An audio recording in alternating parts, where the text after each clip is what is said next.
Quick question for you right off the bat. How much money do you have saved right now? And just to be completely clear here, I'm not talking about your 401k or those long term investments. I mean actual liquid cash sitting in a savings account that you could tap into tomorrow if an absolute emergency hit. Now, if your answer just made you wince a little bit, please know you are absolutely not alone in this. Look at this. 42% of Americans currently have less than $1,000 in savings. Not 10,000, not 5, literally under 1,000 bucks. And the median savings account balance across the US in 2026, it's sitting at just $8,000. So if you're feeling behind, take a breath. The numbers show you're right in the thick of it with everyone else. But today we're going to change that. Welcome to This Explainer, where we're mapping out exactly how to save $10,000 in just 1 year. We're going to build a real mathematical system to actually get you there. And hey, don't worry. There is absolutely zero cliche, just stop buying lattes at Dice here. Seriously, drink the latte. We're dealing in reality today. Okay, let's dive into this. Here's our roadmap for today so you know exactly what we're covering. First, the savings crisis. Second, the lifestyle creep trap. Third, the 10K math. Fourth, our 5-step system. And finally, number 5, automating your success. All right, section 1, the savings crisis, and why you are not alone. So, the reality of American finances right now is just staggering. The U.S. personal savings rate, which is simply how much of their income people actually manage to keep, dropped to a mere 3.6% in March of 2026. Compare that to the historical average of 8.4%. We're literally saving less than half of what we used to. It's a massive systemic problem, and, well, it perfectly sets the stage for exactly what we need to solve today. Moving on to section 2, the lifestyle creep trap, or earning more but saving the exact same. You know, contrary to popular belief, the reason most people never save anything usually isn't a lack of income at all. It's actually this sneaky psychological trap called lifestyle creep. Basically, this happens when your income increases, but your lifestyle expenses upgrade just as fast. Think about it. You finally get that raise you've been working so hard for, which is amazing, right? But instead of funneling that extra cash into savings, you maybe upgrade to a nicer apartment, buy a better car, or start eating out a lot more. Your expenses naturally rise to perfectly match your brand new income. And this brilliantly illustrates exactly what I mean. Let's look at it before and after. Before the raise, you make $3,500 a month, spend $3,400, and save $100.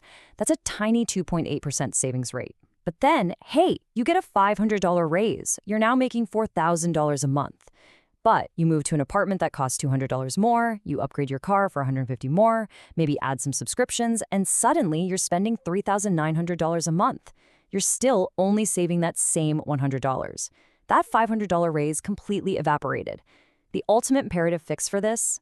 Anytime your income goes up, commit to saving at least half of that new money before your lifestyle even has a chance to adjust to it. Which brings us to section 3, the $10,000 math and breaking down the impossible mountain. I get it, saying you're going to save $10,000 in a single year sounds incredibly intimidating. But the secret? It's all in the math.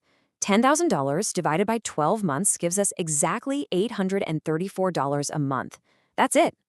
If you can save $834 every single month in exactly 1 year, you have 10 grand. Now, I know exactly what you're thinking. $834 a month. There's no way. That still feels like way too much. But hang with me for a second. Let's shrink that number down a little bit further. $834 a month, broken down by week, is just $209. Doesn't sound quite as terrifying, right? And if we shrink it down one last time into daily terms, that comes out to exactly $29.80 a day. Let's just round it to a flat 30 bucks. Suddenly, that completely impossible mountain starts looking like a very manageable molehill. Think about what $30 a day actually is in the real world. That's literally one Uber Eats order of like a lukewarm burrito, or maybe 2 specialty Starbucks drinks, or just one random 2 a.m. impulse buy on Amazon. The honest truth? The money is already there. You already have it. It's just flowing into these very specific places right now instead of into your own pocket. All right, section 4, the 5-step system, your exact roadmap to 10K. Here is the high-level view of our strategy. 1. Pay yourself first. 2. Find your $834. 3. Leverage a high-yield savings account. 4. Apply the 50-30-20 budget rule. And 5. Automate everything. Let's quickly break these down. Step one is pay yourself first. This is the single most important rule in personal finance, and unfortunately, almost nobody actually does it. Most people spend money all month long and then try to save whatever is left over, which, let's be real, is usually nothing. We need to flip it. Instead of saving what's left after spending, you must spend what's left after saving. The exact moment your paycheck hits, transfer that $834 straight to savings. So if you make $3,000 a month and immediately transfer your $834, your real budget for the month is $2,166. You live on what remains. It's a total mindset shift. Step two is to actually find your $834. Let's rapid fire through some massive Gen Z budget killers. Right now, the average American is paying for 4.5 streaming services. Just cut all but two, and you save 60 to 80 bucks right there. Then there's food delivery. The average spend on those delivery apps is $185 a month, mostly just in crazy fees and markups. Cook at home instead. Save an easy 100 bucks. And for those 1 a.m. Instagram ad buys, implement a strict 48-hour rule before any impulse purchase over $30. Bam, that saves another $50 to $100. And if you go out twice a month instead of 4 times, you save $160 to $300. By simply trimming, notice I didn't say cutting entirely, just trimming, you can easily find over $400. Add a small side hustle, like an extra shift or selling old clothes online for another $400, and boom, you've just found your $834. Now, what's really interesting about this slide is the dramatic difference it highlights. Using a high-yield savings account is absolutely non-negotiable. See, if you put 10 grand in a regular old-school bank account earning like 0.38%, you make a put that exact same money in a high-yield savings account. We're talking Marcus, Ally, or SoFi, earning around 5%, and you make up to $500. Literally, every dollar you add earns interest immediately, seamlessly turning your $10,000 goal into $10,400 by year's end just by picking the right bank. And this builds perfectly into step 4, the 50-30-20 budget rule. This gives your money some much-needed structure.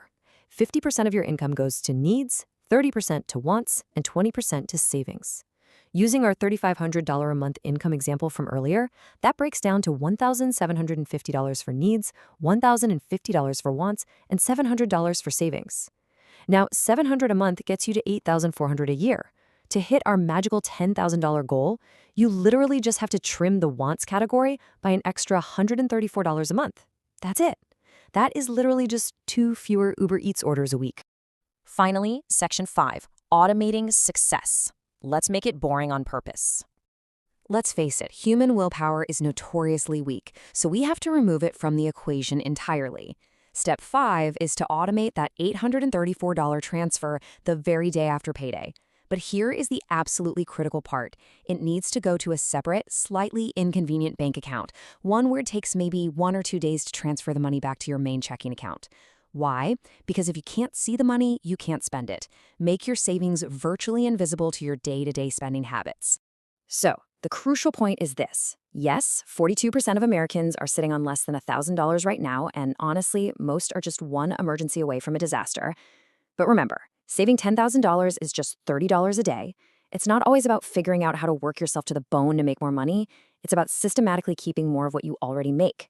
Pay yourself first, leverage a high-yield savings account, and above all else, start today, not next month.